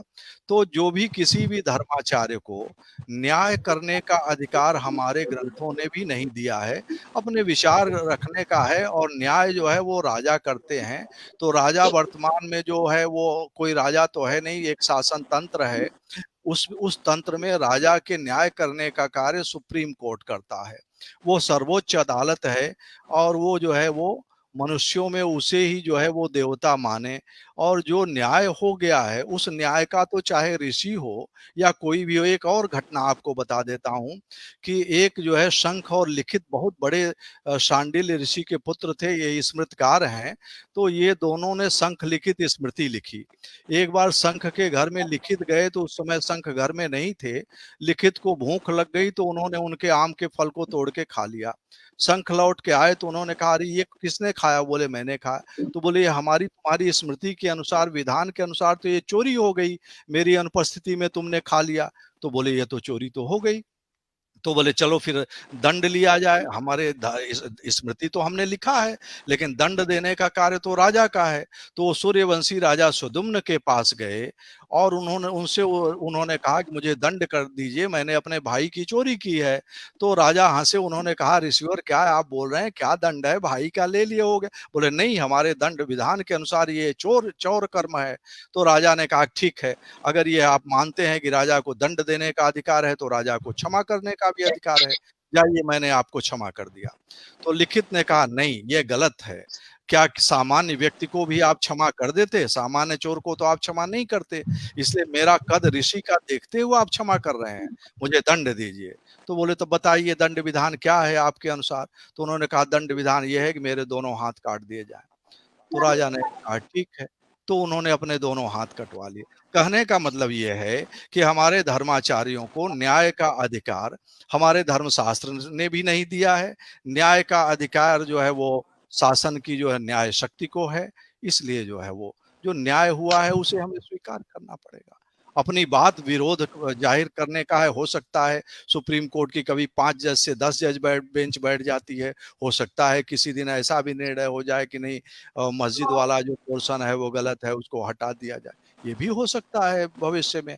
लेकिन अभी तत्काल में जो न्याय है वो माने ईश्वर का किया हुआ न्याय है, उसको तो हमें यही मानना चाहिए। न्यायमूर्ति है जो ईश्वरीय व्यवस्था है। मेरा विचार यही है कि कानून का, न्याय का जी, सम्मान करना चाहिए। बहुत सुंदर। थोड़ा क्या है, आपने ना राम सेतु का भी सर्वेक्षण, आपने उनकी संरक्षण के लिए आपने बहुत बड़ा कार्य किया है। और आपने राम मंदिर के लिए बहुत मतलब बहुत मेहनत से लड़ाई लड़ी है, और कहीं ना कहीं उनको स्थान भी मिला है, मैंने अब जिक्र किया है। तो आलोक जी को मुझे लगता है कि चीजों को बारे में बिल्कुल आपने सही चीजों को रखा है। आलोक जी को समझ में आया होगा। अब मैं विशाल जी को आमंत्रित करना चाहूंगा। विशाल जी बिहार से हैं, यूपीएससी के छात्र हैं, और पीएचडी भी कर रहे हैं आप इतिहास विषय से। तो और बिहार प्रदेश का आप काम देख रहे हैं। तो आलोक जी, जी विशाल जी, आपका बहुत बहुत स्वागत है, अभिनंदन है स्वदेशी आत्मनिर्भर भारत में। तो अगर डॉक्टर पीएन मिश्रा जी से आपका कोई प्रश्न हो तो आप पूछ सकते हैं, विशाल जी। जी धन्यवाद मनीष जी। दोनों अतिथियों, मुख्य अतिथियों को प्रणाम है मेरा। मेरा प्रश्न आदि शंकराचार्य जी से ही संबंधित है कि वैसे तो आपने सभी दृष्टिकोण पहलुओं को बहुत अच्छे से स्पष्ट किया, उसमें अब प्रश्न की कोई गुंजाइश नहीं है। फिर भी मेरा प्रश्न है कि ताकि और लोगों तक इस विषय को हम पहुंचा सके इस मंच के माध्यम से, मेरा प्रश्न ये है कि आदि शंकराचार्य जी को लेके एक समाज के अंदर एक भ्रम फैलाया गया है कि एक किसी विशेष वर्ग को उन्होंने स्थापित करने का प्रयास किया और जो ज्ञान की को महत्व दिया उन्होंने, उनका और जो था कि ज्ञान को महत्व देने का कारण था कि विशेष वर्ग को स्थापित करना था। और बौद्ध धर्म को जो कि आपने स्पष्ट किया अंतिम पंक्तियों में स्पष्ट किया इन चीजों को कि बौद्ध धर्म को उन्होंने नष्ट करने का प्रयास किया और एक सोच विचार जो थी उसको स्थापित करने का उन्होंने प्रयास किया और समाज के एक वर्ग को मतलब किनारे किया गया। तो इस पे आपके माध्यम से मैं और लोगों तक इस बात को पहुंचाने का कोशिश करूंगा, आपके विचार को। तो इस पे भाई साहब स्पष्ट करें थोड़ा सा। देखिए, ऐसा है कि लोगों में कई बार भ्रांत धारणा बन जाती है। शंकराचार्य जी जैसे मान लीजिए कि हम किसी का जब हम संविधान की व्याख्या करते हैं तो संविधान के अनुसार ही करते हैं, हम उसमें अपना मत स्वमत नहीं दे सकते। जैसे उन्होंने वेदांत का जो भाष्य लिखा है वो महर्षि बादरायण है, बादरायण ने ज्ञान के माध्यम से ही सब कुछ हो सकता है उन्होंने लिखा है, क्योंकि ये सांडिल्य के भक्ति सूत्र से भी प्रकट होता है कि बादरायण ने ज्ञान मार्ग की ही खाली बात की थी। तो उसी तरीके से जब वो जिस ग्रंथ की अगर किसी का भाष्य लिख रहे हैं तो उसके अनुसार वो लिख रहे हैं, लेकिन उन्होंने अपने जीवन में क्या आचरण किया इसको देख के आप सीख सकते हैं कि उनका स्वमत क्या था। कहते हैं कि वो काशी में गए थे, आपके इसी बात का हो जाता है, काशी में वो गए थे और मार्ग में जो है एक जो है वो चांडाल 4 कुत्तों को लेकर खड़ा हुआ था। तो वो जा रहे थे तो उन्होंने कहा, जैसा कि वो आचरण में था कि भाई लोगों में था, तो उन्होंने ये कहा कि भाई आप बगल हो जाइए जरा, मैं निकल जाऊं। तो उन्होंने कहा क्यों बगल हो जाऊं? चांडाल ने कहा बोले अब लोग कहते हैं थोड़ा सा अशुद्धि आ जाएगी, बगल हो जाइए। तो उसने कहा किस चीज से अशुद्धि आ जाएगी? कौन हमारे में अशुद्धता क्या है? माने मेरा ये शरीर अशुद्ध है तो ये पंचभूतों से बना है, छित जल पावक गगन समीर, उसी से आपका भी बना है। तो मेरे से अशुद्धि है तो आपके शरीर से अशुद्धि क्यों नहीं? और अगर जो है आत्मा से, तो आप कहते हैं कि जो आत्मा आप में है वही मेरे में भी है, वही कुत्ते में भी है, तो क्या चीज से अशुद्धि? तो शंकराचार्य जी ने कहा कि आप तो मेरे गुरु हो।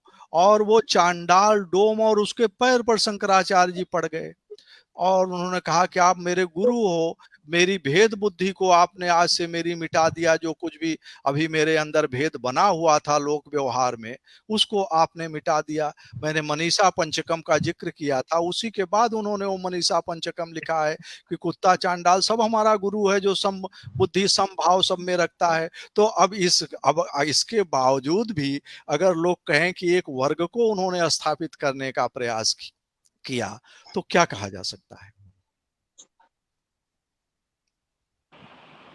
जी धन्यवाद। जी लोक कल्याण पीठ न्यास बोल रहे हैं हमें भी अनुमति चाहिए प्रश्न पूछने हेतु। तो श्रीमान जी आप अपना कमेंट बॉक्स में डाल सकते हैं प्रश्न। अगर आप जल्दी अगर कार्यक्रम समाप्त होने से पहले डाल देंगे तो आपको जवाब मिल जाएगा श्रीमान जी द्वारा। अब मैं धन्यवाद ज्ञापन के लिए डॉक्टर फणिकांत मिश्र जी को आमंत्रित करते हैं।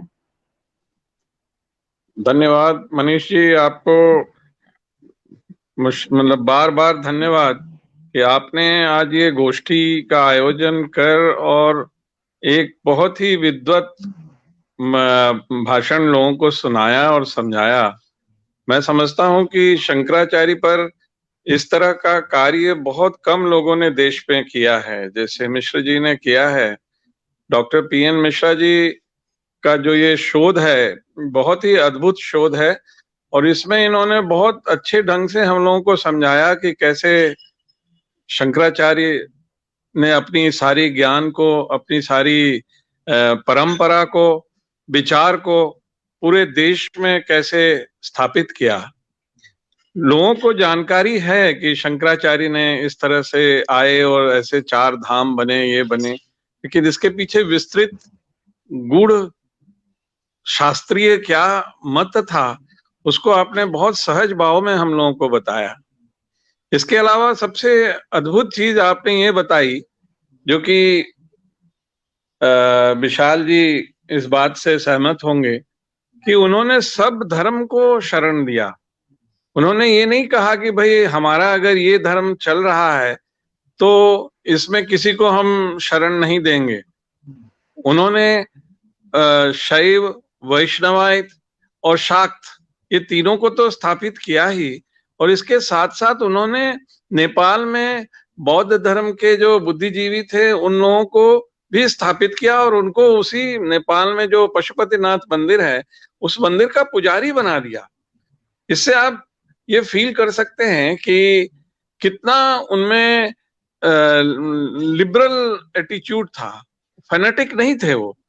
और मुझे याद आता है, अभी इनकी इतनी बढ़िया प्रवचन सुन के मुझे याद आता है, मैं बैंकॉक में एक मोनास्ट्री देखने गया एक मॉन्क के साथ में। बैंकॉक से वो करीब 200-250 किलोमीटर दूर है। उसने मोनास्ट्री बुद्धिस्ट बनाई हुई है, लेकिन उसी मोनास्ट्री में उसने एक शंकराचार्य का भी मंदिर बनाया हुआ है। और उस बौद्ध मॉन्क ने मुझे बताया कि साहब हम लोग तो शंकराचार्य के अनुयायी हैं, हम लोग उसी क्लान से आ रहे हैं जिस क्लान से शंकराचार्य ने जो पीठ स्थापित किया है उसी पीठ से हम आ रहे हैं।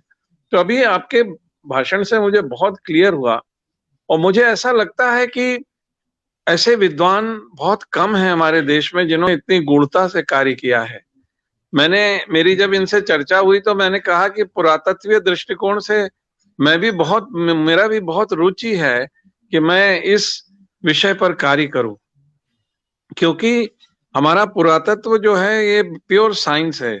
इसमें 2+2 4 होगा। हम लिटरेरी सोर्स और आर्कियोलॉजिकल सोर्स दोनों ढूंढते हैं। तो डॉक्टर मिश्रा जी ने तो लिटरेरी सोर्स बहुत सारा उपलब्ध करा दिया है, बहुत चीजें की जानकारी हो गई है। इनकी एक पुस्तक आ रही है जो 400 पेज की पुस्तक है, और अगर प्रभु का आशीर्वाद हुआ, शंकराचार्य जी का आशीर्वाद हुआ, तो मैं समझता हूँ साहित्य अकादमी नई दिल्ली उसको प्रकाशित करेगी, जिसमें इतना इन्होंने वर्णन किया है कि उनके इस शोध का मैं समझता हूं कि सैकड़ों वर्ष तक विद्यार्थी उस पर रिसर्च कर पाएंगे। लेकिन हम लोग इसको पुरातत्वीय शोध में भी लगे हुए हैं, पुरातत्वीय हम लोगों को जानकारी मिले। मेरी जब से इनसे परिचय हुई तो मैं आजकल इस पे वर्क कर रहा हूं कि शंकराचार्य मूर्ति में कहां कहां मिल रहे हैं। शंकराचार्य को मूर्ति रूप में मैंने अजंता में खोज लिया, मैंने एलोरा केव्स में खोज लिया, मैंने दक्षिण भारत के कम से कम 6-7 मंदिरों में शंकराचार्य की मूर्ति खोज ली, और उसमें उन्होंने शंकराचार्य को बिल्कुल कहीं पर शिवलिंग के साथ बैठाया हुआ है, कहीं पर शंकराचार्य जी देवी के रूप में स्थापित किए हुए हैं, शाक्त रूप में भी दिखाया गया है, कहीं वैष्णव रूप में, मूर्ति रूप में दिखाया गया है। अब हम लोग इसमें रुचि लाने में ये देखना पड़ेगा, जैसे इन्होंने बहुत अच्छा वर्णन किया कि पंचोपसार पूजा आज भी हम लोग करते हैं। हम लोग सूर्यादि पंच देवता की पूजा करते हैं, ये तो सब आप लोग जानते ही होंगे। ये हमारे धर्म का सबसे गूढ़ पूजा होता है। उसमें हम गणेश की पूजा करते हैं, उसमें हम शक्ति की पूजा करते हैं, उसमें हम विष्णु की पूजा करते हैं, उसमें हम सूर्य की पूजा करते हैं, हम शिव की पूजा करते हैं। ये पंचोपसार पूजा जो है ये हमारा वैदिक बेस है, ये हमारी आइडियोलॉजी है, ये हमारा समझिए कि इसी पंचोपसार पूजा को दूसरे धर्मावलंबियों ने अपने अपने रूप में इसको टेकअप किया है। तो मैं इसमें बहुत डीप नहीं जाऊंगा, इसमें बहुत बड़ा ये संवाद है, लेकिन मुझे आज अत्यंत खुशी है।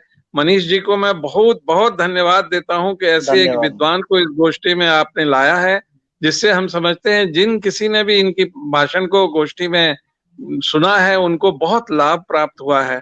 मैं मिश्र जी को बहुत बहुत तहे दिल से धन्यवाद देता हूं कि आपने अपना समय निकालकर, आप इतने बड़े वकील हैं, मुझे मालूम है कि आपने अयोध्या के कार्य में क्या आपका योगदान रहा है कि आज हम लोग राम मंदिर वहां बना रहे हैं।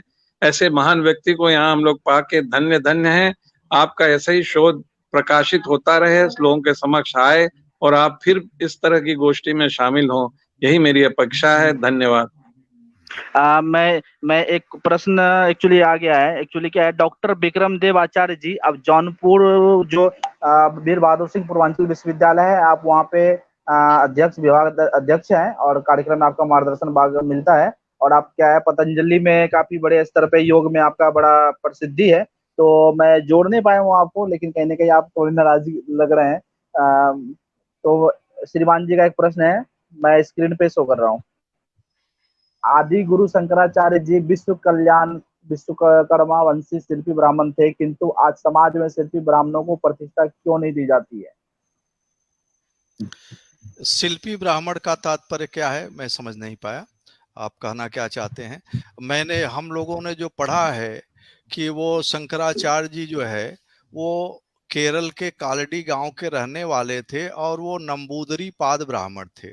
नंबूदरी पाद ब्राह्मणों के बारे में ये कहा गया है कि ये पहले मूल रूप से कर्नाटक के थे और वहां पर अकाल पड़ा तो ये केरल में चले गए और नदी से लोगों को पार कराते थे और उससे जो मिलता था उससे जीविका चलाते थे, तो नंबूदरी पाद ब्राह्मण कहे गए।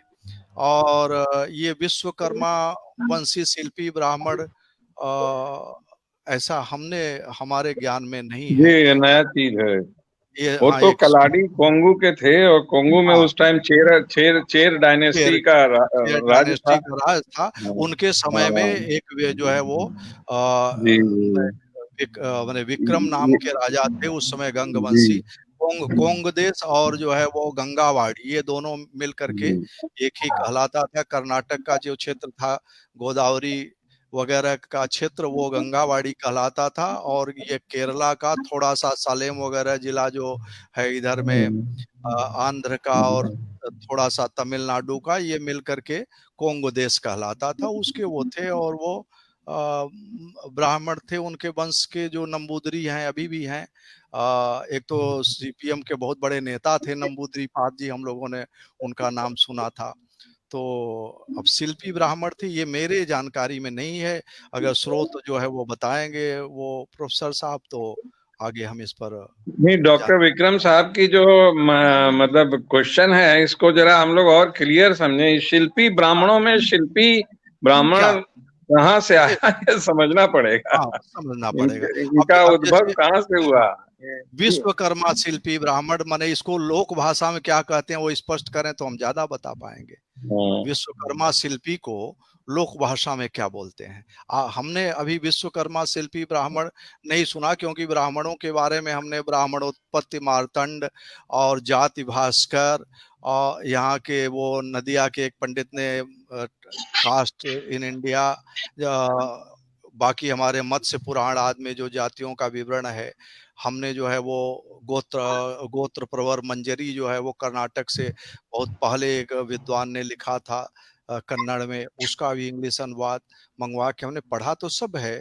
लेकिन अभी भी विश्वकर्मा शिल्पी ब्राह्मण जो है उल्लेख हमें नहीं मिला है। और दूसरी चीज डॉक्टर साहब को, उनको प्रोफेसर साहब को एक चीज मैं बता दूं, एक चीज वो जान करके रख लें कि जो भी जितने भी लोग हैं, हमारे अनुशासन पर महाभारत में कहा गया है कि जिस प्रकार से प्रणव की उत्पत्ति, प्रणव से वेद त्रयी की उत्पत्ति हुई है, ऋक यजुः साम की, उसी तरीके से ब्राह्मण से अन्य 3 वर्णों की उत्पत्ति हुई है। वो सभी उसके सगे सहोदर कुटुंबी हैं। ये जो है वो अनुशासन पर्व में है। उसमें एक गाथा आती है कि भगवान शिव जो है पार्वती जी को बताते हैं कि पहले ब्रह्मा से उत्पन्न होने के कारण एक ही वर्ण था, उसको हंस कहते थे। बाद में जो है वो विकास नहीं हो सका, तो उनमें से कुछ लोग जो है वो सुरक्षा का कार्य करने लगे, वो क्षत्रिय कहलाए। फिर कुछ लोग जो है वो व्यापार करने लगे, वो वैश्य कहलाए। कुछ लोग जो है शिल्पकारी का कार्य करने लगे, वो शिल्पकार और श्रमिक कहलाए। तो अब ऐसे अगर आप माने तो शिल्पकार भी मूलतः तो सभी ब्राह्मणों में से ही आते हैं। लेकिन अभी जो है लोक व्यवहार में, अब वो तो अब कोई आजकल जैसे कहें तो किसी को आप इंजीनियर कहेंगे, किसी को डॉक्टर कहेंगे, किसी को कुछ कहेंगे। तो इस तरह से अब किसी का कार्य क्या है, वो कार्य के आधार पर उसका आकलन होता है। जो प्राचीन व्यवस्था जो 2500-3000 वर्ष पूर्व थी, उसके बारे में अगर आप सोचते हैं तो उस समय के देश काल परिस्थिति व्यक्ति सापेक्ष आप सोचेंगे, न कि आज के अनुसार आप सोचेंगे। ये जी, श्रीमान जी ने लिखा है अंगिरा ऋषि भी विश्वकर्मा ब्राह्मण ही थे। अब ऐसा है कि प्रोफेसर साहब को अगर मैं समझता हूँ शास्त्रों का अध्ययन कम है।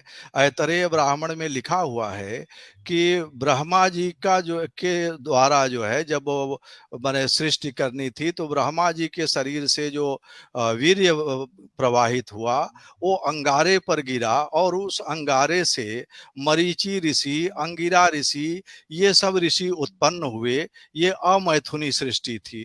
उसके बाद मैथुनी सृष्टि हुई। अत्रि ऋषि ये सभी जो थे ये सभी ब्रह्मा के मानस पुत्र थे, इसलिए वो विश्वकर्मा ब्राह्मण थे। अब उनको आप कुछ भी कह लीजिए। लेकिन इसको माने जो इतिहास ग्रंथ है, किसी भी न तो इतिहास ग्रंथ में ये लिखा है और न ही किसी जो है वो वेद शास्त्र पुराण, क्योंकि पुराण जो है वो मूलतः हमारे प्राचीन इतिहास ग्रंथ हैं। और ब्रिटिशर्स जो थे उन लोगों ने भी गजेटियर वगैरह भी बहुत लोक परंपरा वगैरह को ढूंढ करके लिखा है। हर जनपद का गजेटियर उन लोगों के द्वारा भी लिखा गया है। लेकिन ये प्रोफेसर साहब की लगता है उनकी अपनी नई कोई शोध है। अगर उनका शोध आएगा तो इस पर हम लोग विचार करेंगे। ये कहीं ना तो इसकी शास्त्रीय मान्यता है ना ऐतिहासिक मान्यता है। अब विश्वकर्मा इस अर्थ में माने कि कोई विश्वकर्मा तो जैसे जो पुरुष सूक्त है कि हजारों बाहें हैं, हजारों मुंह, तो भगवान ही विश्वकर्मा कहलाते हैं। तो भगवान के नाभि कमल से ही ब्रह्मा उत्पन्न हुए और ब्रह्मा से सबकी उत्पत्ति हुई। तो इस तरीके से सभी विश्वकर्मा के पुत्र हैं, सभी ब्रह्म के पुत्र हैं, सभी ब्रह्मा के पुत्र हैं। तो मूलतः हम भेद हैं, लेकिन देखिए भेद होगा ही। जैसे हर भारतीय नागरिक भारत का नागरिक है, लेकिन हर भारतीय नागरिक प्रधानमंत्री नहीं है। प्रधानमंत्री एक ही होता है। इसीलिए जो है समानता में माने इसीलिए सुप्रीम कोर्ट ने भी कहा है कि समानता का मतलब ये है कि एक रीजनेबल क्लासिफिकेशन। तो रीजनेबल क्लासिफिकेशन जैसे प्रोफेसर साहब हैं। अब एक प्राइमरी के अध्यापक का एक अलग जो है क्लासिफिकेशन है, प्रोफेसर साहब का एक अलग क्लासिफिकेशन है। तो अब इनके भाई ही प्राइमरी के अध्यापक हों तो ये विश्वविद्यालय में उनको प्रवचन नहीं देने दिया जाएगा, लेक्चर नहीं देने दिया जाएगा।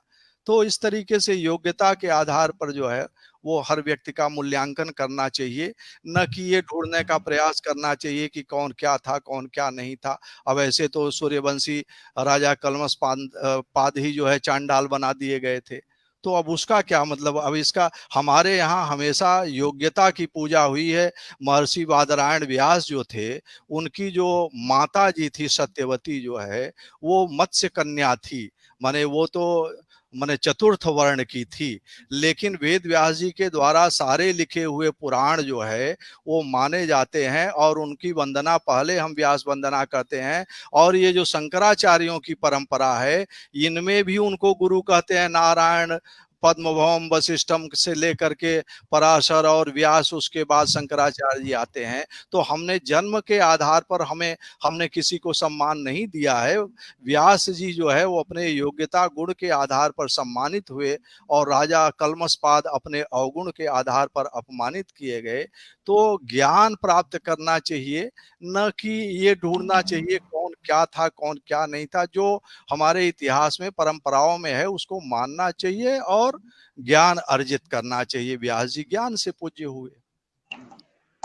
हमारे साथ में क्या है डॉक्टर फणिकांत मिश्र जी जुड़े हैं। आप भी एक रिसर्चर हैं। डॉक्टर पीएन मिश्रा आप भी बहुत बड़े रिसर्चर हैं। और हमारे साथ आचार्य विक्रम देव जी आप भी रिसर्चर हैं। तो कहीं ना कहीं हम तीनों का टाइप कराएंगे, हो सकता है कुछ नई चीजों का भी विकास हो सकता है। तो आचार्य विक्रम देव जी को मैं आपसे संपर्क कराऊंगा ताकि आप लोगों का हो सकता है उनके कुछ सवाल है आपसे या आपका सवाल कुछ उनसे हो, है ना, तो आपस में ठीक रहे। अवश्य हम लोग पूरा प्रयास करेंगे कि उनकी जो जिज्ञासा है वो कितना बेस में स्ट्रांग है और उनको पूरी कोशिश करेंगे कि हम लोग उनको सेटिस्फाई कर सके कि उनकी जिज्ञासा की ज्ञान उनको मिल सके। हमेशा ही इज इनवाइटेड। वो हम लोगों का नंबर ले लें। मिश्र जी भी बहुत सहज व्यक्ति हैं डॉक्टर साहब भी उनको समझाएंगे, अगर हम लोग समझ लें कि क्या प्रश्न है, जरूर समझाएंगे। जी जी जी बिल्कुल। और आप सभी का स्वागत, अभिनंदन है कि इतना सुंदर व्याख्यान सुनने को हम सभी को मिला। और अपने आप में बहुत बड़ी बात होती है आदि शंकराचार्य, श्री राम जी भगवान के बारे में या इस प्रकार की चीजों को सुनना बड़ा अच्छा लगता है। पहले दादी दादा होते थे, कहानी सुनाते थे, तो ऐसा मतलब लगता है नहीं, बहुत सही चीजों को ऐसे आज के डेट में ना कोई मतलब वेद हो गया, महाभारत हो गया, किसी का इंटरेस्ट नहीं रहता इन सब चीजों में पढ़ने का। लेकिन क्या है, सुन सुन के धीरे धीरे धीरे धीरे लोगों के मन में होता है, और कहीं ना कहीं अपनी संस्कृति से लोग धीरे धीरे हट रहे हैं। तो आप जैसे प्रबुद्ध लोग हैं जिनकी वजह से संस्कृति से जुड़ने का प्रयास कर रहे हैं सभी लोग। तो आप सभी का बहुत स्वागत, अभिनंदन है। और खास करके फणिकांत मिश्र जी का, आपकी वजह से बहुत ही सुंदर व्याख्यान श्रीमान पीएन मिश्रा जी का मिला है। और आपका स्नेह पूरी टीम के मैं साथ बना रहे। मिश्र जी के बारे में कुछ बोलना चाहता हूँ। मिश्र जी जो है, मैंने अपने को अधूरा महसूस करता था कि भाई कोई पुरातत्वविद ऐसा मिले जो कि इन चीजों को पुरातत्व के अनुसार भी प्रमाणित कर सके। हमने पुरातत्व के कुछ पहले के लोगों ने जो एक्सकवेशन उत्खनन किए थे उनको हमने उद्धृत किया है, उनका आधार लिया है। लेकिन हमारे जैसे दो चीजें होती है, एक हमारे मन में अगर ये आ गई है कि हमें हर चीज को गलत साबित करनी है, जैसा कि जो है विद्वान ज्यादातर होते हैं खुले दिमाग के नहीं होते, तो वो परंपरा के विरुद्ध ही जाते हैं। और दूसरी ये होती है कि हम खुले दिमाग से किसी चीज पर विचार करें, अगर वो प्राप्त होता है तो उसको स्वीकार करें, नहीं होता है तो न स्वीकार करें। तो इस तरीके से फणिकांत मिश्र जी के कार्यों को भी हमने सुना है, देखा है, जो पढ़ा है हमने। ये बड़े ही उच्च कोटि के पुरातत्वविद हैं और हमें आशा है कि इनके कार्यों से देश को बहुत कुछ मिलेगा। और बहुत ही खाली पुरातत्व ही विद ही नहीं, अन्य विधाओं में भी इनका बहुत ही ज्ञान है। इनसे तो काफी मेरी वार्ता हुई है, उससे मुझे ज्ञान मिला है, इनसे भी ज्ञान हमें मिलता रहता है। तो ऐसे लोग मिलें और मिल करके भारत के इतिहास के पुनर्लेखन की जरूरत है और सबकी। और हमें जो है तुच्छ चीजों से ऊपर उठ करके हम क्या हैं, हम देश को कैसे दे सकते हैं, न कि जो है वो छोटी छोटी चीजों में हम अपने समय को लगावें, हम देश को हम कुछ दें, ऐसा हमें प्रयास करना चाहिए। और और डॉक्टर विक्रम साहब जो है उनसे भी हम लोग जुड़ेंगे और उनकी श्रीमान भी। फणिकांत मिश्र जी का एक पुस्तक आपने, मतलब पुस्तक तो कई सारे लिखे आपने, लेकिन राखल दास बनर्जी करके ऐसे करके पुस्तक लिखा है जो आउट ऑफ इंडिया से पब्लिकेशन है, और बहुत ही सुंदर बुक है। अगर आप सभी में किसी को भी अगर जानना हो इन बुक के बारे में, तो मैं डाल दूंगा इसके कमेंट बॉक्स में, आप लोग डाल सकते हैं। बाकी डॉक्टर पीएन मिश्र जी का बुक बता रहे थे अभी श्रीमान जी की, अभी आने वाले हैं, तो हम स्वागत करते हैं। और जो भी हम लोगों से होगा, ज्यादा से ज्यादा ऐसे बुक अगर आ जाएगा तो नई जो नए जो युवा हैं उनका उत्थान जरूर करेंगे ऐसी बुक, ये तो है। तो आपका स्वागत, अभिनंदन है, धन्यवाद इस कार्यक्रम के लिए पूरी टीम की ओर से।